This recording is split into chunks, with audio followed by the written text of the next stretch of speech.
കായംകുളം നഗരസഭാ ചെയർമാനെതിരെ LDF കൗൺസിലർമാർ നടത്തിയ ആക്രമണവും ജാതീയ അധിക്ഷേപവും പ്രതിഷേധാർഹമാണെന്ന് സഹകരണ എക്സൈസ് മന്ത്രി M. ലിജു.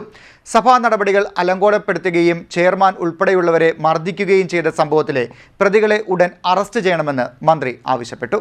കായംകുളം നഗരസഭാ ചെയർമാനെതിരെ LDF കൗൺസിലർമാർ നടത്തിയ ആക്രമണവും ജാതീയ അധിക്ഷേപവും പ്രതിഷേധാർഹമാണെന്ന് സഹകരണ എക്സൈസ് വകുപ്പ് മന്ത്രി M. ലിജു പറഞ്ഞു.